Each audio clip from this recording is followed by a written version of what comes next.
स्वाज्ञोऽपि यत्प्रसादेन ज्ञानं तत्फलमाप्नुयात् सोऽयं हयास्यो भगवान् हृदय में भातु सर्वदा।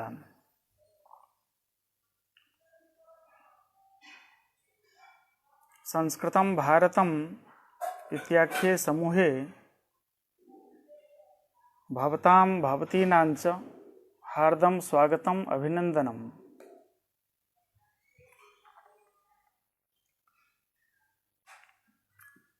मित्रों, तर्क भाषा ग्रंथ का स्वाध्याय चल रहा है और इस स्वाध्याय में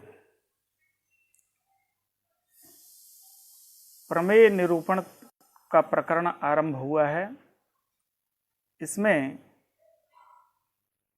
प्रमेय में भी जो 12 प्रमेय हैं उनमें द्रव्य का भी निरूपण हो गया है, जो अर्थ है।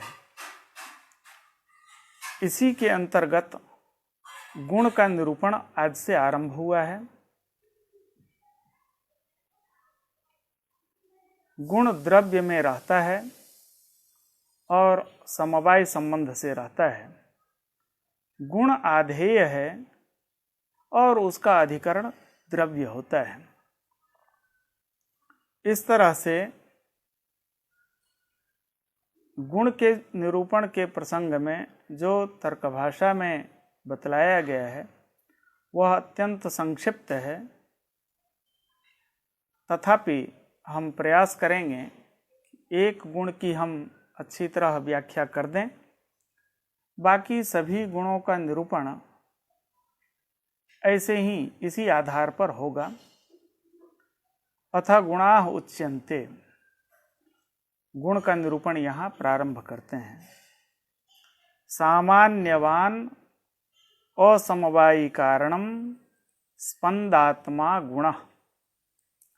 गुण का जो स्वभाव है वह बतलाते हैं। सामान्यवान, सामान्य जाति को कहते हैं और यह जाति गुण में है, गुणत्व जाति है। असमवायी कारणम, किसी भी कार्य का समवायी कारण होता है, असमवायी कारण होता है और निमित्त कारण होता है। घटात्मक यदि कार्य स्वीकार करते हैं तो घट कार्य का समवायी कारण उसका अवयव कपाल होता है। असमवायी कारण कोई न कोई गुण होगा। वह असमवायी कारण कपालद्वय संयोग है।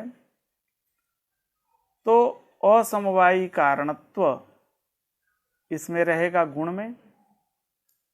एतावता असमवायी कारणम। और स्पंदात्मा, यह क्रिया नहीं, क्रिया से भिन्न है, क्रिया भिन्नत्वम। इसलिए गुण का जब साधर्म्य बतलाते हुए मुक्तावली में भी कहते हैं गुणादि निर्गुण क्रिया। गुण का जो साधर्म्य है वह है निर्गुणत्व और निष्क्रियत्व। क्रिया नहीं रहती है गुण में और गुण भी नहीं रहता है। एतावता हुआ स्पंदात्मा अर्थात कर्म भिन्नत्वम। जो कर्म भिन्न है वह गुण है, तो वह सामान्य वाला है, असमवायी कारण है और कर्म से भिन्न है, उसको हम गुण कहते हैं। सच द्रव्याश्रित एव, द्रव्य में ही वह आश्रित रहता है। स्वतंत्रतया गुण की कहीं भी अवस्थिति नहीं होती है। जब कभी गुण रहेगा तो वह द्रव्य में आश्रित होकर के ही रहेगा। यह गुण 24 प्रकार का होता है। रूप, रस, गंध, स्पर्श, संख्या, परिमाण, पृथक्त्व, संयोग, विभाग, परत्व, अपरत्व, गुरुत्व, द्रवत्व, स्नेह, शब्द, बुद्धि, सुख, दुख, इच्छा, द्वेष, प्रयत्न, धर्म, अधर्म और संस्कार। ये 24 गुणों का परिगणन इस ग्रंथ में किया गया है। सूत्रकार महर्षि कणाद ने 17 गुणों की चर्चा की है सूत्र में, और वह सूत्र है रूप रस गंध स्पर्शाः संख्याः परिमाणानि पृथक्त्वं संयोग विभागौ परत्वापरत्वे बुद्धयः सुख दुखेच्छा द्वेषौ प्रयत्नाश्च गुणाः। इस सूत्र में मात्र 17 गुणों का परिगणन किया गया, लेकिन प्रयत्नाश्च गुणाः वहाँ चकार से शेष 7 गुणों का भी परिगणन कर लिया गया है, और 17 और 7 मिल करके 24 गुण हो जाते हैं। इसमें 24 गुण का वर्णन मिलता है। चतुर्विंशतिधा, यह गुण 24 प्रकार का होता है, जिसमें पहला गुण है रूप। रूप का लक्षण तच्च रूपम चक्षुर्मात्र ग्राह्यो विशेष गुण। चक्षु मात्र ग्राह्य हो और विशेष गुण हो, उसको हम रूप कहते हैं। तर्क संग्रह में भी करीब करीब यही लक्षण किया गया है।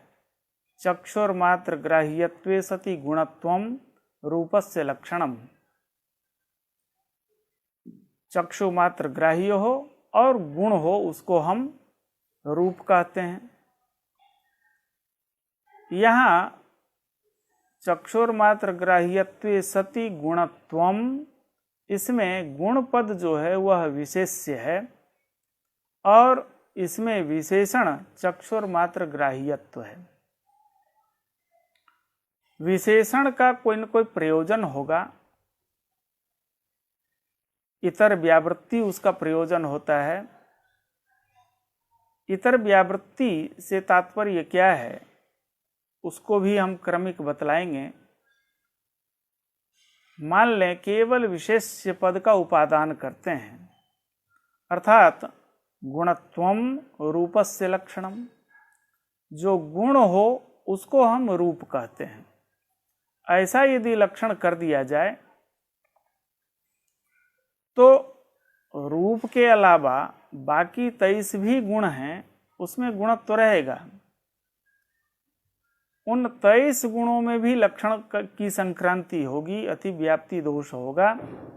इस अतिव्याप्ति के वारण करने के लिए चक्षुर्मात्र ग्राह्यत्व यह विशेषण दिया गया, जो चक्षु से ग्राह्य हो।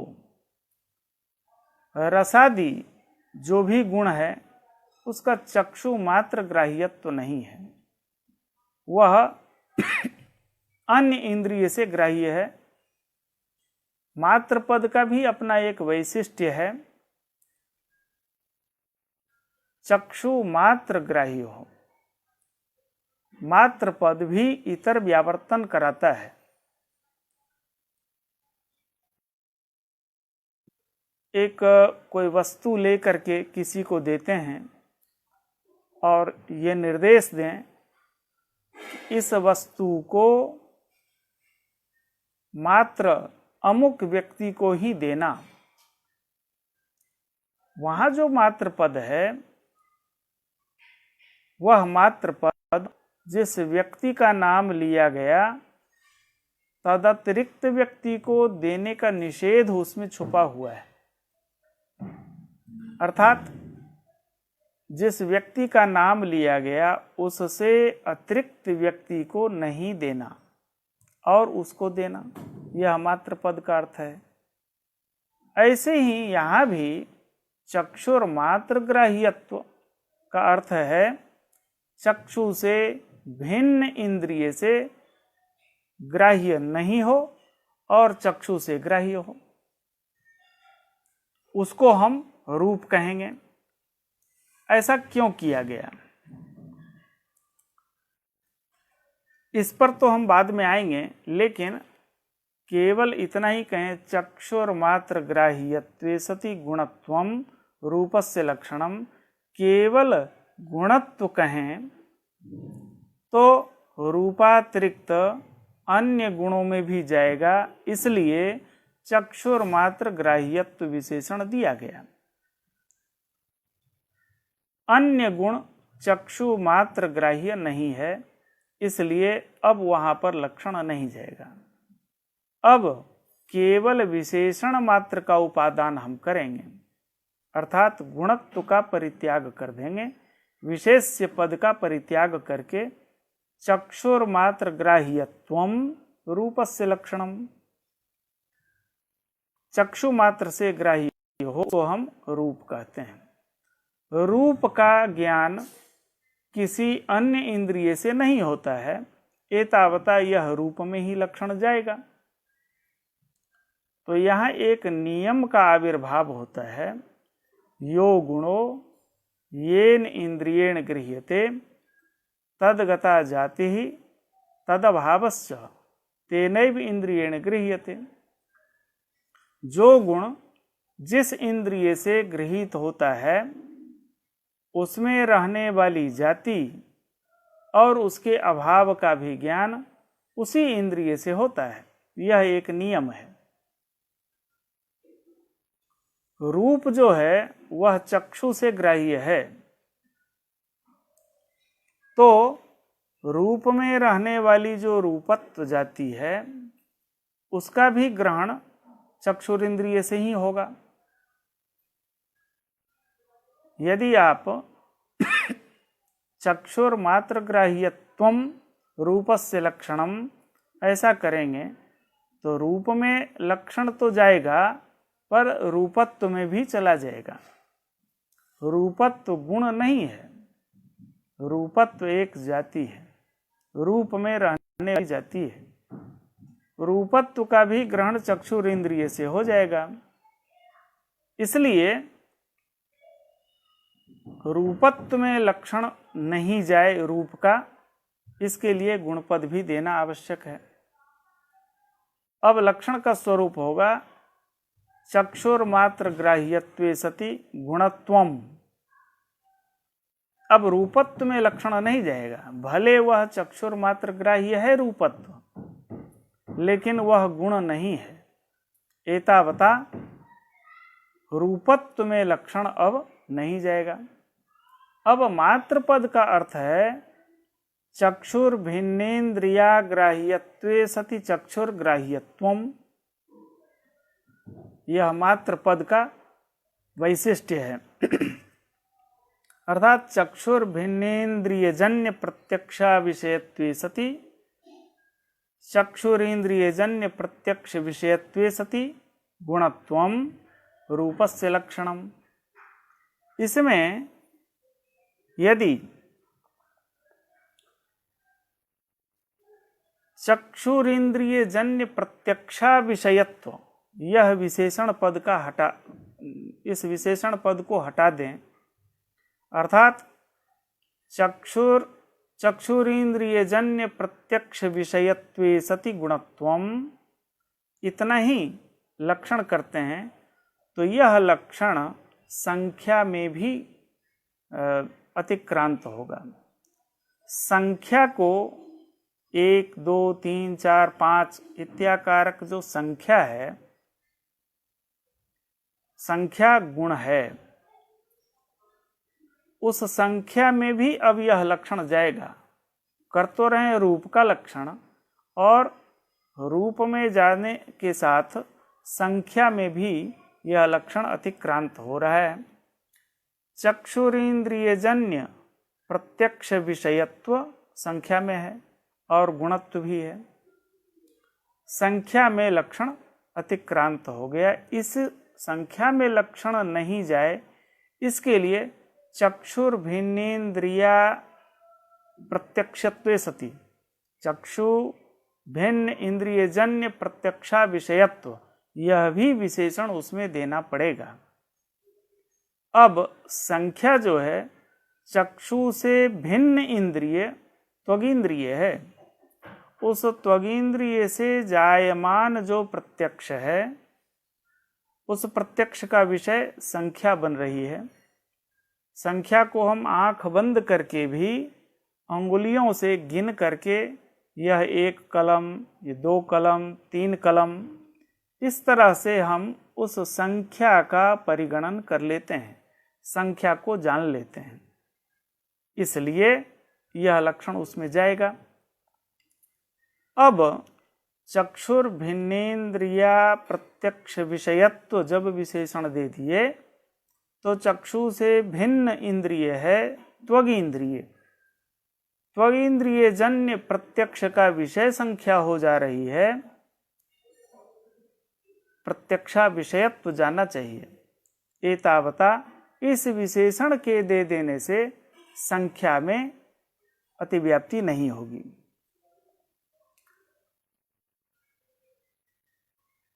इसके अनंतर यदि हम चक्षुर भिन्नेन्द्रिय जन्य प्रत्यक्षा विषयत्वे सति, चक्षुरेन्द्रिय जन्य प्रत्यक्ष विषयत्वे सति गुणत्वम, यह समग्र लक्षण कर देते हैं, तब भी यह लक्षण धर्म में चला जाएगा। धर्म अधर्म यह सब जो है वह जो धर्म अधर्म है, चक्षु भिन्न इंद्रिय से, चक्षुर भिन्नेन्द्रियाजन्य प्रत्यक्षा विषयत्वे सति गुणत्वम, इतना ही करेंगे। चक्षुरेन्द्रिय जन्य प्रत्यक्ष विषयत्व का परित्याग किया, अर्थात विशेषण में जो द्वितीय दल है चक्षुरेन्द्रिय जन्य प्रत्यक्ष विषयत्व, इसका उपादान नहीं करेंगे, तब धर्म में लक्षण चला जाएगा। क्योंकि अब लक्षण जो है चक्षुर भिन्नेन्द्रिय जन्य प्रत्यक्षा विषयत्वे सति गुणत्वम, तो चक्षुरेन्द्रिय से भिन्न किसी भी इंद्रिय से जब धर्म अधर्म का किसी भी इंद्रिय से प्रत्यक्ष नहीं होता है तो वह चक्षुर भिन्नेन्द्रिय जन्य प्रत्यक्षा विषयत्व चला गया धर्म में, और गुणत्व भी चला गया। एतावता धर्म में यह लक्षण चला गया। धर्म में लक्षण नहीं जाए इसके लिए हमें चक्षुरेन्द्रिय जन्य प्रत्यक्ष विषयत्व दल भी देना पड़ेगा। जब हम चक्षुरेन्द्रिय जन्य प्रत्यक्ष विषयत्व दे देंगे तो धर्म का चक्षुरेन्द्रिय जन्य प्रत्यक्ष विषयत्व रूप जो विशेषण है वह धर्म में नहीं है। इस तरह से धर्म में भी लक्षण का वारण हो गया। अब हमारा पूरा लक्षण है चक्षुर भिन्नेन्द्रिय जन्य प्रत्यक्षा विषयत्वे सति, चक्षुरेन्द्रिय जन्य प्रत्यक्ष विषयत्वे सति गुणत्वम रूपस्य लक्षणम।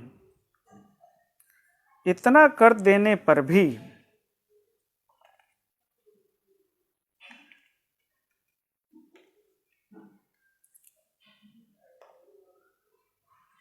संयोग में अतिव्याप्ति होगी। प्रभा घट संयोग है, प्रभा घट का जो संयोग है वह अन्य किसी भी इंद्रिय से प्रत्यक्ष नहीं होता सिवा चक्षु के, अर्थात चक्षुर भिन्नेन्द्रिय जन्य प्रत्यक्षा विषयत्व संयोग में है, प्रभाघट संयोग में, और चक्षुरेन्द्रिय जन्य प्रत्यक्ष विषयत्व भी है और गुणत्व भी है। तीनों ही दल प्रभाघट संयोग में चला गया। इस अतिव्याप्ति के वारण करने के लिए कौन सा उपाय है? तो यहाँ एक उपाय बतलाया, चक्षुरेन्द्रिय जन्य प्रत्यक्षा विषयत्वे सति, चक्षुरेन्द्रिय जन्य प्रत्यक्ष विषयत्वे सति गुणत्वम रूपस्य लक्षणम। यहाँ जो गुण पद है इस गुण पद से हम विशेष गुण की विवक्षा कर देंगे। जब विशेष गुण की विवक्षा कर देंगे तो संयोग का वारण हो जाएगा, अर्थात वह जो संयोग है वह संयोग सामान्य गुण है। और रूप विशेष गुण है। तो चक्षुरेन्द्रिय जन्य प्रत्यक्षा विषयत्वे सति, चक्षुरेन्द्रिय जन्य प्रत्यक्ष विषयत्वे च सति विशेष गुणत्वम, ऐसा लक्षण करेंगे। अब प्रभाघट संयोग में जो अतिव्याप्ति हो रही है, उस अतिव्याप्ति का निराकरण विशेष गुण पद के दे देने से अतिव्याप्ति का वारण हो जाएगा। अब जब विशेष गुण की विवक्षा आप कर ही दिए हैं, तो जो संख्या में अतिव्याप्ति हो रही थी, उस अतिव्याप्ति के वारण करने के लिए आप चक्षुरेन्द्रियजन्य प्रत्यक्षा विषयत्व का निवेश किए। उसका निवेश व्यर्थ हो जाएगा, क्योंकि संख्या भी सामान्य गुण है और संयोग में अतिव्याप्ति वारण करने के लिए आपने विशेष गुण की विवक्षा कर दी है। इसी विवक्षा के आधार पर संख्या में भी अतिव्याप्ति का वारण हो जाएगा। तब यह पद अर्थात चक्षुर्भिन्नेन्द्रियजन्य प्रत्यक्षा विषयत्व, यह दल व्यर्थ हुआ। कहा कि नहीं, एक और स्थल ऐसा है जहां अतिव्याप्ति के वारण करने के लिए चक्षुर्भिन्नेन्द्रियजन्य प्रत्यक्षा विषयत्व का उपादान आवश्यक होगा। वह कौन है? सांसिद्धिक द्रवत्व। द्रवत्व दो प्रकार का होता है, एक है सांसिद्धिक द्रवत्व, दूसरा है नैमित्तिक द्रवत्व। सांसिद्धिक द्रवत्व विशेष गुण है और नैमित्तिक द्रवत्व सामान्य गुण के अंतर्गत आता है। यदि हम चक्षुर्भिन्नेन्द्रियजन्य प्रत्यक्षा विषयत्व का उपादान नहीं करेंगे, तो लक्षण का स्वरूप होगा चक्षुरेन्द्रियजन्य प्रत्यक्ष विषयत्वे सति विशेष गुणत्वम। अब यह लक्षण सांसिद्धिक द्रवत्व में भी चला जाएगा। कैसे जाएगा? चक्षुरेन्द्रियजन्य प्रत्यक्ष विषयत्व सांसिद्धिक द्रवत्व में है और विशेष गुणत्व भी सांसिद्धिक द्रवत्व में है। एतावता आप लक्षण रूप का कर रहे हैं और सांसिद्धिक द्रवत्व में यह लक्षण चला गया। इस सांसिद्धिक द्रवत्व में लक्षण के परिहार के लिए आपको उपस्थापित जो चक्षुरेन्द्रियजन्य प्रत्यक्षा विषयत्व रूप अर्थ है, उसका उपादान कर लेना चाहिए। उपादान करने पर क्या होगा? अर्थात चक्षुरेन्द्रिय जन्य प्रत्यक्ष का अविषय होना चाहिए, फिर चक्षुरेन्द्रियजन्य प्रत्यक्ष का विषय होना चाहिए और विशेष गुण भी होना चाहिए। सांसिद्धिक द्रवत्व का जो ज्ञान होता है, वह चक्षुरेन्द्रियजन्य प्रत्यक्ष का अविषय वह तो है, लेकिन सांसिद्धिक द्रवत्व का प्रत्यक्ष त्वगिंद्रिय से भी हो जाता है। तो चक्षुरेन्द्रियजन्य प्रत्यक्षा विषयत्व अर्थात चक्षुरेन्द्रिय से भिन्न जो त्वगिंद्रिय है, उस त्वगिंद्रिय से जायमान प्रत्यक्ष का विषय भी सांसिद्धिक द्रवत्व हो रहा है। इसलिए उस सांसिद्धिक द्रवत्व में अतिव्याप्ति के वारण करने के लिए हमें चक्षुर्भिन्नेन्द्रियजन्य प्रत्यक्षा विषयत्व का भी उपादान करना चाहिए। इस तरह से थोड़ी बहुत चर्चा अन्य ग्रंथ में रूप के संबंध में है। इसी तरह रस के लक्षण में रसनाग्राह्यत्वे सति गुणत्वम, यह लक्षण किया गया है। तो रसनेन्द्रिय मात्र ग्राह्यत्वे सति गुणत्वम रसस्य लक्षणम, यहाँ भी केवल गुणत्व पद के उपादान करने से रूपादि 23 गुणों में अतिव्याप्ति होगी। रसत्व में अतिव्याप्ति वारण करने के लिए गुणत्व पद भी देना चाहिए। ये सब जगह इसी तरह के लक्षण हमें समझने चाहिए। हम केवल रूप के संदर्भ में थोड़ी बहुत चर्चा यहाँ प्रस्तुत कर दिए हैं। तर्क भाषा में इसका विवेचन नहीं है। तच्च रूपम चक्षुर्मात्र ग्राह्यो विशेष गुण, चक्षु मात्र ग्राह्य हो और विशेष गुण हो, उसको हम रूप कहते हैं। यह रूप पृथ्वी, जल और तेज में रहता है। पृथिव्यादि त्रय वृत्ति, तीन जगह तीन द्रव्य में रूप रहता है। तच्च शुक्लाद्यनेक प्रकारकम, यह रूप शुक्ल, नील, पीत, रक्त, हरित, कपिश और चित्र, इतने भेद से 7 प्रकार के रूप होते हैं। पाकजंच पृथिव्याम, यह रूप पाकज है और पाकज होकर के पृथ्वी में ही है, अन्यत्र नहीं है। पाकज पृथ्वी में है, अर्थात पाकज रूप पृथ्वी में है। क्यों कि पाक से, पाक पदार्थ है एक जो अग्नि संयोग, विलक्षण अग्नि संयोग को ही हम पाक कहते हैं। और वह विलक्षण अग्नि संयोग से पृथ्वी में रहने वाला जो रूप है, वह रूप नष्ट हो जाता है और रूपांतर की उत्पत्ति होती है। इसलिए पृथ्वी में रहने वाला रूप पाकज है और यह अनित्य है, पृथ्वी मात्र में रहता है। पाकज, पाकज रूप मात्र पृथ्वी में है और अनित्य है। परमाणु में भी पाक से रूप का परिवर्तन होता है, इसलिए परमाणु में रहने वाला रूप भी अनित्य है। जलादि के परमाणु में रहने वाला रूप नित्य है, लेकिन पृथ्वी के परमाणु में रहने वाला रूप, रस, गंध, स्पर्श, ये चारों के चारों अनित्य हैं।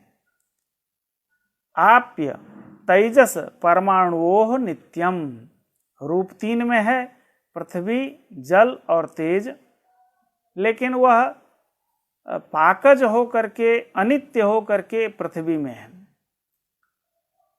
जल और तेज में जो जलीय और तेजस परमाणु हैं, उसमें वह नित्य है। आप्य तेजस परमाणुओं नित्यम, उसमें रहने वाला रूप नित्य होता है। आप्य तेजस कार्येषु अनित्यम, लेकिन जल और तेज के कार्य में वह अनित्य है। शुक्ल भास्वरम अपाकजम तेजसी, 2 प्रकार के शुक्ल होते हैं, भास्वर शुक्ल और अभास्वर शुक्ल। जो भास्वर शुक्ल है वह तेज में है और अपाकज है, अर्थात तेज में पाक से भी रूप का परिवर्तन नहीं होगा। तदेव अभास्वरम अपसु, और अपाकज भी जोड़ना है। अभास्वर शुक्ल जल में है और जल में रहने वाला जो रूप है वह भी अपाकज ही है। रूप का विवेचन तर्क भाषा में इतना ही है। हम आगे चलेंगे रस नामक रूप पर। रसः रसनेन्द्रिय ग्राह्यो विशेष गुणः पृथ्वी जलवृत्ते, रस जो है रसनेन्द्रिय से ग्राह्य है और रस भी विशेष गुण है। यह रस पृथ्वी और जल में रहता है। यहां पर भी गुण पद ही केवल कहा जाए, रसनेन्द्रिय ग्राह्यत्वे सति गुणत्व में केवल गुणत्व पद का उपादान करेंगे तो यह गुणत्व 24 गुण में है, रूपादि में भी चला जाएगा। इसलिए यहाँ रसनाग्राह्य, रसनेन्द्रिय से ग्राह्य होना चाहिए। रूप का ग्रहण रसनेन्द्रिय से नहीं होता है, इसलिए रसनेन्द्रिय ग्राह्यत्व विशेषण देना चाहिए। यदि रसनेन्द्रिय ग्राह्यत्वम रसस्य लक्षणम करेंगे तो रसत्व में भी चला जाएगा, क्योंकि यो गुणो येन इंद्रियेण गृह्यते तद्गता जाति अपि तेनैव इंद्रियेण गृह्यते। इस नियम के आधार पर रसत्व का भी ग्रहण रसनेन्द्रिय से हो जाएगा। एतावता रसत्व में उसमें अतिव्याप्ति वारण करने के लिए गुण पद का उपादान करना चाहिए। गुण पद का उपादान कर दिया तो रसत्व गुण नहीं है, गुण तो रस है। इस तरह से सर्वत्र जितना भी गुण है सब में लक्षण समन्वय करना चाहिए। यह रस पृथ्वी और जल में है। तत्र पृथिव्याम मधुरादि 6 प्रकारों मधुर अम्ल लवण कटु कषाय तिक्त भेदात। पृथ्वी में सभी प्रकार के रस हैं। 6 प्रकार का रस होता है। मधुर अम्ल लवण कटु कषाय और तिक्त के भेद से 6 प्रकार का रस बतलाया गया है, और यह रस सभी के सभी पृथ्वी में है। अपाकजः नित्यः अनित्यश्च। यह अपाकज है, रस अपाकज है, पृथ्वी में रहने वाला, ये जल में रहने वाला। अपसु मधुरः, पृथ्वी में तो पाकज है, इसलिए उसमें रहने वाला रस अनित्य है। लेकिन अपसु मधुरः अपाकजः, जल में रहने वाला जो रस है वह अपाकज है, नित्य भी है और अनित्य भी है। परमाणु, जल का जो परमाणु है उस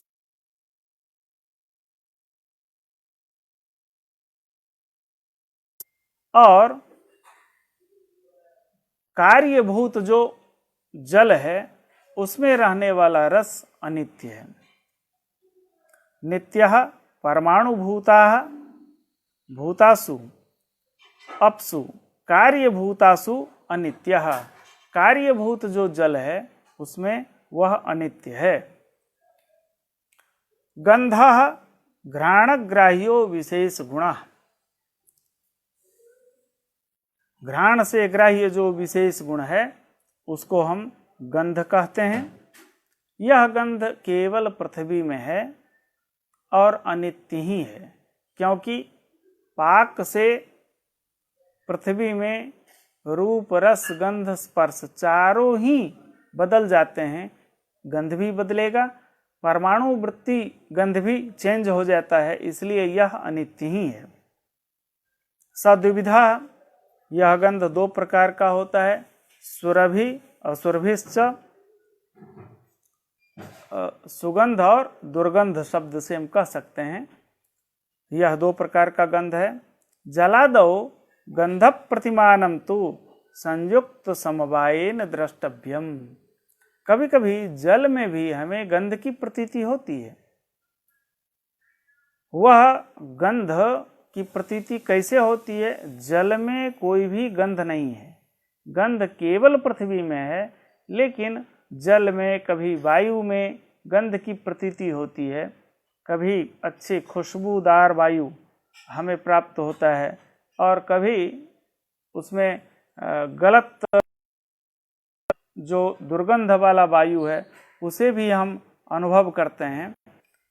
तो जल में वायु में इसमें गंध नहीं है, फिर भी गंध की प्रतीति यदि होती है तो वह संयुक्त समवायेन द्रष्टव्यम। घ्राण संयुक्त पृथ्वी है और उसमें संयुक्त समवाय संबंध से उसमें जल में संयुक्त जो पार्थिव अंश है, जल में पार्थिव अंश का संयोग है और उस पार्थिव अंश में समवाय संबंध से विद्यमान जो गंध है उसकी प्रतीति हमें जल में हो रही है।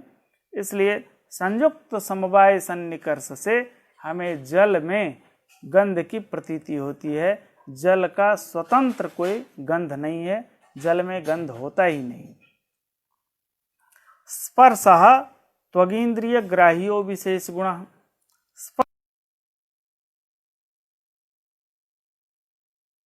होता है और वह स्पर्श विशेष गुण है। पृथिव्यादि चतुष्टय वृत्ति ही, यह स्पर्श पृथ्वी, जल, तेज और वायु चारों में रहता है। यह स्पर्श 3 प्रकार का होता है। शीतः उष्णः शीत भेदात्, शीत उष्ण और अनुष्णा शीत के भेद से स्पर्श 3 प्रकार का होता है। 2 का रिजर्वेशन है। शीत स्पर्श रिजर्व है जल के लिए, उष्ण स्पर्श रिजर्व है तेज के लिए। ये दोनों अपने अपने स्थान पर रिजर्व होकर के रहते हैं। तीसरा जो अनुष्ण शीत स्पर्श है वो बाकी के 2 में रहेंगे, पृथ्वी में और वायु में। उसी को कहा शीतः पयसि, उष्णस् तेजसि, अनुष्ण शीतः पृथ्वी वायुवोः। और यह स्पर्श पृथ्वी मात्र में अर्थात केवल पृथ्वी में अनित्य है। आप्य तेजस वायवीय परमाणुषु नित्यः, जल, तेज और वायु के परमाणु में यह स्पर्श नित्य होकर के रहता है। आप्यादि कार्येषु अनित्यः, जल, तेज और वायु में कार्यभूत जो ये तीनों हैं उसमें स्पर्श अनित्य है। एते च रूपादयः चत्वारः महत्वैकार्थ समवेतत्वे सति उद्भूता एव प्रत्यक्षा। चाहे रूप हो, रस हो, गंध अथवा स्पर्श हो, चारों के जब प्रत्यक्ष होंगे तो चारों के प्रत्यक्ष में जो आवश्यक कारण है वह है महत्वे सति एकार्थ समवेतत्वे सति उद्भूतत्वम। महत्व होना चाहिए, समवाय संबंध से कहीं विद्यमान होना चाहिए और वह उद्भूत भी होना चाहिए। उत्कट गंध, उत्कट रस, उत्कट स्पर्श, उत्कट रस, रूप, रस, गंध और स्पर्श, ये चारों उत्कट हों तब जा करके, और महत्व भी होना चाहिए। परमाणु में रूप, रस, गंध, स्पर्श है, लेकिन परमाणु में रहने वाले रूप, रस, गंध, स्पर्श का प्रत्यक्ष नहीं होगा, क्योंकि वह उद्भूत नहीं, महत्व नहीं है उसमें।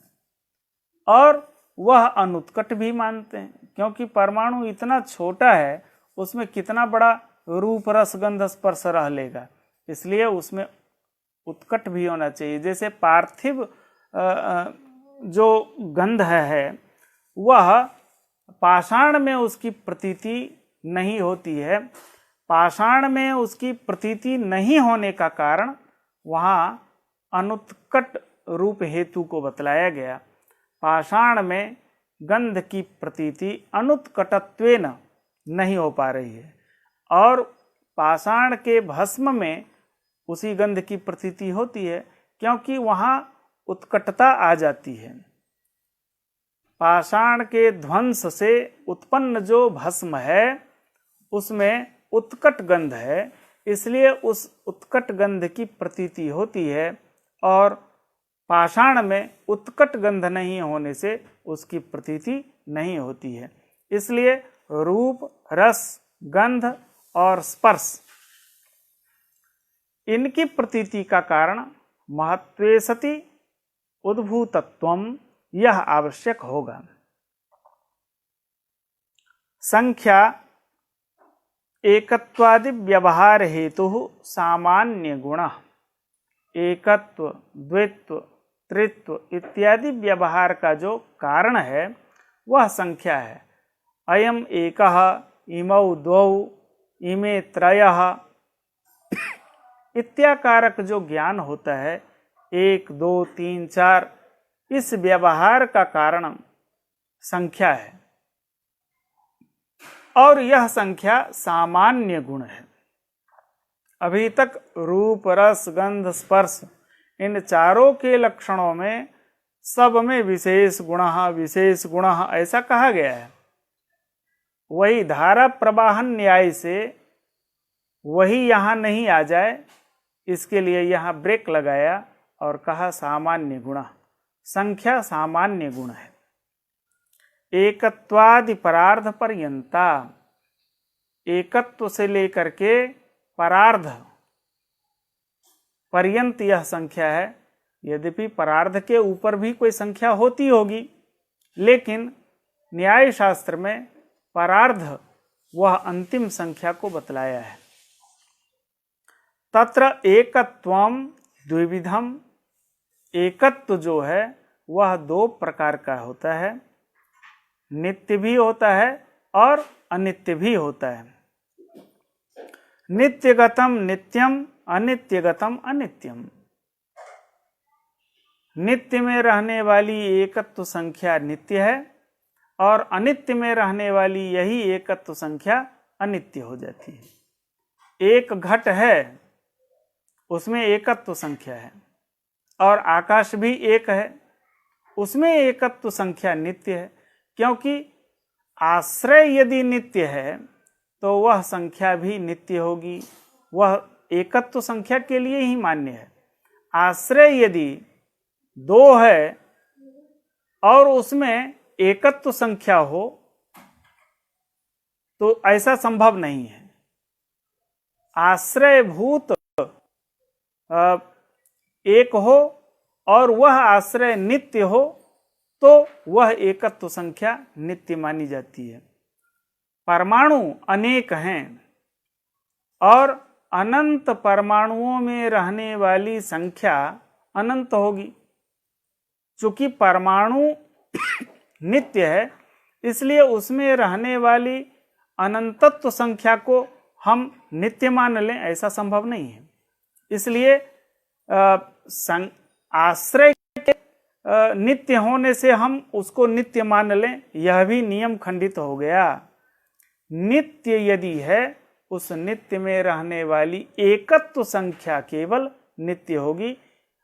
जो द्वित्वादि संख्या है यह स्वयं जन्य है, अपेक्षा बुद्धि से जन्य होती है संख्या द्वित्वादिक, इसलिए वह संख्या अनित्य ही मानी जाती है। नित्यगतम नित्यम, अनित्यगतम अनित्यम। स्वाश्रय समवायी कारण गतम गतैकत्व जन्यंच। वह संख्या कैसे उत्पन्न होती है? कहते हैं स्वाश्रय समवायी कारण गत एकत्व जन्यंच। अपने आश्रय में, अपना जो आश्रय है, जैसे घट में रहने वाली जो एकत्व संख्या है, उस एकत्व संख्या का आश्रय का समवायी कारण वह द्रव्य है, घट है। उस कारणगत जो एकत्व है, उस एकत्व से वह संख्या एक संख्या मानी जाती है, द्वित्व मानी जाती है, त्रित्व मानी जाती है। द्वित्वंच अनित्यमेव, लेकिन द्वित्व आदि जो संख्या है वह हमेशा अनित्य ही होती है। क्यों अनित्य होती है? यह संख्या अपेक्षा बुद्धि से उत्पन्न होती है। तच्च द्वयोः पिंडयोः, दो पिंड है और उस दो पिंडों में इदम एकम पिंडम, इदम एकम, द्वयोः पिंडयोः इदम एकम इति अपेक्षा बुद्ध्या जन्यते। उसमें अयम एकः इस तरह की जो प्रतीति होती है, और इन दोनों प्रतीतियों को अयम एकः इमौ द्वौ, ये दोनों मिल करके दो हुए हैं। यही है अपेक्षा बुद्धि। यह एक है, यह एक है, और ये दोनों मिल करके दो हैं। तो दोनों को जब हम संयुक्त करते हैं, दोनों को मिलाते हैं, तब द्वित्व की उत्पत्ति होती है। इस तरह से द्वित्व के उत्पन्न होने के कारण वह द्वित्वादि संख्या अनित्य मानी जाती है। तत्र द्वौ पिंडौ समवायी कारणे, दो पिंड है, उस द्वित्व संख्या का जो समवायी कारण है वह पिंड द्वय है। पिंडयोः एकत्वे असमवायी कारणे, उस पिंड द्वय में पिंडयोः एकत्वे, उन दोनों पिंडों के एकत्व में असमवायी कारण कौन है? वह संख्या है। असमवायी कारण पिंडगत जो एकत्व संख्या है वह असमवायी कारण है। चूंकि संख्या गुण है और गुण असमवायी कारण होता है, जैसा कि पहले ही गुण प्रकरण के आरंभ में ही यह कहा गया है। अपेक्षा बुद्धि निमित्त कारणम, और वह अपेक्षा बुद्धि निमित्त कारण है, अर्थात वह जो द्वित्व संख्या है उस द्वित्व संख्या का समवायी कारण पिंड है, और पिंड में रहने वाली जो एकत्व संख्या है वह असमवायी कारण है, और अपेक्षा बुद्धि निमित्त कारण है। अपेक्षा बुद्धि विनाशादेव द्वित्व विनाशः, अपेक्षा बुद्धि के विनाश हो जाने से द्वित्व भी नष्ट हो जाता है। एतावता द्वित्व आदि संख्या अनित्य मानी जाती है। इसी तरह त्रित्वाद्युत्पत्तिर्विज्ञेया, त्रित्व की चतुष्ट की उत्पत्ति भी इसी प्रकार से समझनी चाहिए। वहाँ जो पिंड है वह समवायी कारण, पिंडगत संख्या असमवायी कारण, और अपेक्षा बुद्धि निमित्त कारण मानी जाती है। इस तरह से समवायी कारण, असमवायी कारण और निमित्त कारण इसकी उपस्थिति हो जाती है। संख्या के अनंतर परिमाण का निरूपण होता है। परिमाणम मानव व्यवहार साधारणम कारणम, मान कहते हैं परिमाण को। परिमाण इस व्यवहार का जो असाधारण कारण है वह परिमाण नामक संख्या ही है।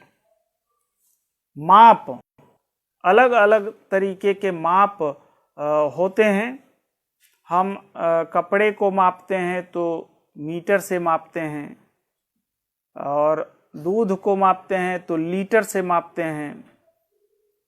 सोने को कभी कोई लीटर से या मीटर से नहीं नापता, उसे मास, उसको तौलने के लिए एक अलग जो ग्राम होता है उसके द्वारा मापते हैं। और गेहूं चावल को तौलने के लिए हम किलो, क्विंटल ऐसे हम मापते हैं। अलग अलग तरीके के माप हैं।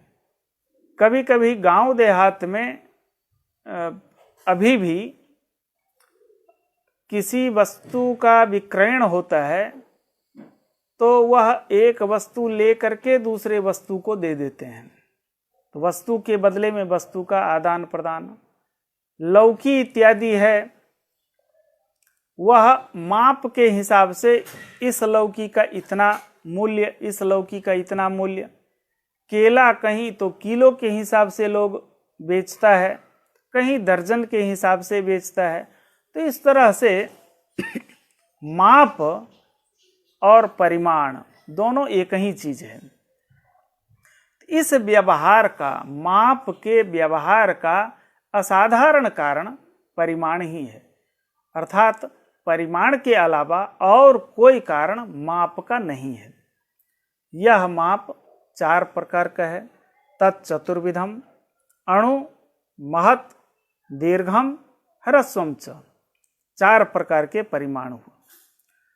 तत्र कार्यगतम परिमाणम संख्या परिमाण प्रचय योनि, कार्य में रहने वाला जो परिमाण होता है वह संख्या से उत्पन्न होता है, परिमाण से उत्पन्न होता है, और प्रचय से भी उत्पन्न होता है कार्य का परिमाण। जैसे द्वेणुक परिमाणम ईश्वरापेक्षा बुद्धिजन्य परमाणु द्वित्व जनितत्वात् संख्या योनि।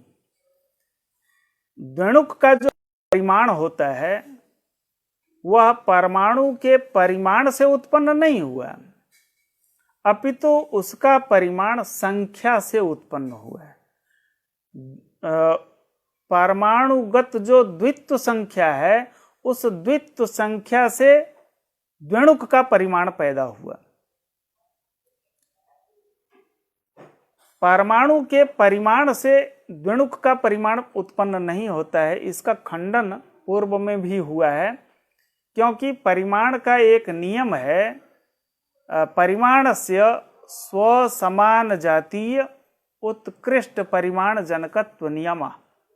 परिमाण अपने समान जातीय और उत्कृष्ट परिमाण को उत्पन्न करता है। जैसे कपाल का जो परिमाण है वह परिमाण अपने से उत्कृष्ट परिमाण का जनक होता है, तो घट के परिमाण को पैदा किया।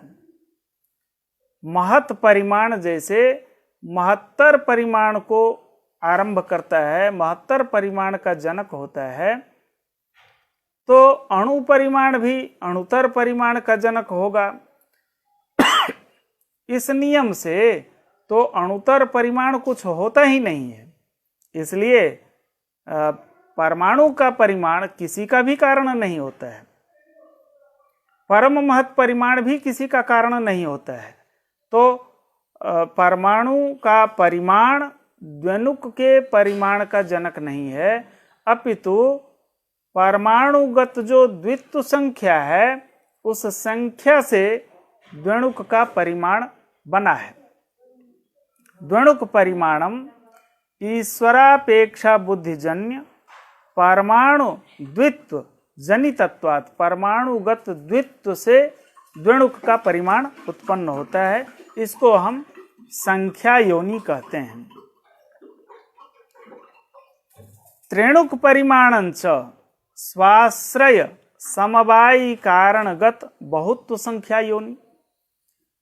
त्रसरेणु का जो परिमाण है वह अपने आश्रय का जो समवायी कारण है। त्रसरेणु का समवायी कारण द्वेणुक होता है। स्व से त्रसरेणु, उसका आश्रय भूत जो समवायी कारण है वह है द्वेणुक।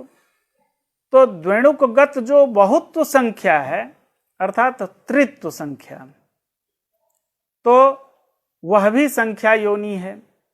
त्रसरेणु का जो परिमाण है वह परिमाण द्वेणुकगत संख्या से ही, बहुत्व संख्या से उत्पन्न हुआ है।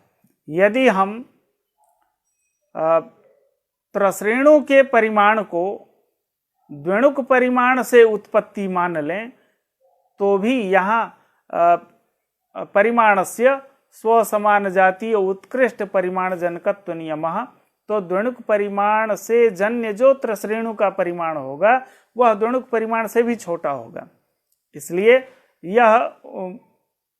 यहाँ पर यह भी स्वीकार नहीं करना चाहिए, अपितु त्रसरेणु का परिमाण, त्रसरेणु का जो समवायी कारण द्वेणुक है उस द्वेणुक की बहुत्व संख्या से उत्पन्न हुआ है।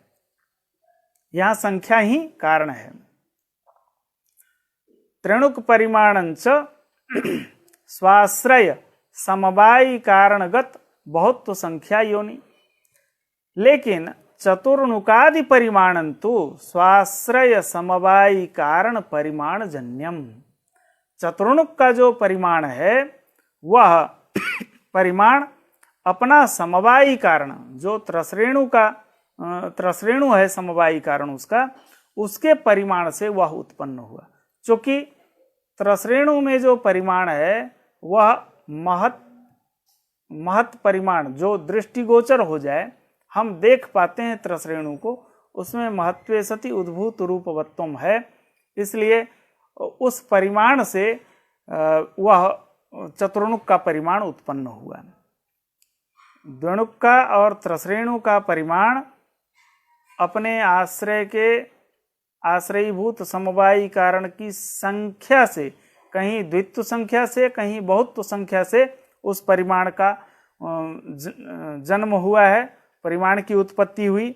लेकिन चतुर्णुक का जो परिमाण है वह परिमाण से ही उत्पन्न हुआ है, त्रसरेणु के परिमाण से चतुर्णुक का परिमाण उत्पन्न हुआ। तूल परिमाणंतु, तूल कहते हैं रूई को, तूल परिमाणंतु स्वाश्रय समवायी कारणावयवानां प्रशिथिल संयोग जन्यम। तूल का जो समवायी कारण है वह है उसका अवयव। उस अवयव को जब हम प्रशिथिल नामक संयोग अर्थात उसकी धुनाई करते हैं तो जो तूल है, रूई है, वह देखने में थोड़ा लगता है, लेकिन जब उसकी धुनाई होती है तो वह धुनाई के बाद उसका परिमाण बड़ा लगता है। तो तूल परिमाण जो है वह अपने आश्रय समवायी कारण का जो अवयव, उसका समवायी कारण जो स्वयं का अवयव है, तूल का जो अवयव है, उस अवयव में प्रशिथिल नामक संयोग होता है, उसकी धुनाई होती है, उस धुनाई से उसी परिमाण से ही उस परिमाण का आरंभ होता है, प्रशिथिल संयोग जन्यम। परमाणु परिमाणम आकाशगतम नित्यमेव, परमाणु का परिमाण और आकाश में रहने वाला जो परिमाण है वह नित्य है। ये तो अणु परिमाण और महत् परिमाण की बात हुई। दीर्घ और ह्रस्व परिमाण इसके मध्य का परिमाण है। यह दीर्घ और ह्रस्व अपेक्षाकृत हम मान सकते हैं। इसकी अपेक्षा यह बड़ा है, इसकी अपेक्षा यह ह्रस्व है, यह सब हम मान सकते हैं। तो जिसको हम मध्यम परिमाण की कोटि में डाल सकते हैं। तो दीर्घ और ह्रस्व को कंबाइंड करके मध्यम परिमाण कह दें तो मध्यम परिमाण के ये दो भेद हैं, ह्रस्व परिमाण और दीर्घ परिमाण। तो एतावता कुल 4 परिमाण हो गए, अणु, महत्, दीर्घ और ह्रस्व, चारों का विवेचन भी हो गया। पृथक्त्वम, पृथक व्यवहारासाधारणम कारणम, यह इससे अलग है। पृथक इस व्यवहार का असाधारण कारण जो है वह पृथक्त्व है। यह पृथक्त्व 2 प्रकार का होता है, एक पृथक्त्वम द्विपृथक्त्वादिकंच। तत्र आद्यम नित्यगतम नित्यम अनित्यगतम अनित्यम। एक पृथक्त्व जो होता है वह नित्य में रहने वाला पृथक्त्व नित्य होगा और अनित्य में रहने वाला एक पृथक्त्व भी अनित्य है। लेकिन द्विपृथक्त्व जो होगा वह हमेशा अनित्य ही होगा। इस तरह से पृथक्त्व के भी 2 भेद बतलाए हैं, एक पृथक्त्व और 2 पृथक्त्व। द्विपृथक्त्व, द्विपृथक्त्व हमेशा अनित्य होगा और एक पृथक्त्व नित्य में रहने वाला नित्य, अनित्य वृत्ति अनित्य होगा। आज की चर्चा को हम यहीं पूर्णता प्रदान करते हैं। आप सभी का बहुत बहुत आभार, धन्यवाद, नमस्कार। आगे की चर्चा को हम कल से और आगे बढ़ाएंगे। इन्हीं शब्दों के साथ आप सभी का बहुत बहुत आभार, धन्यवाद, नमस्कार।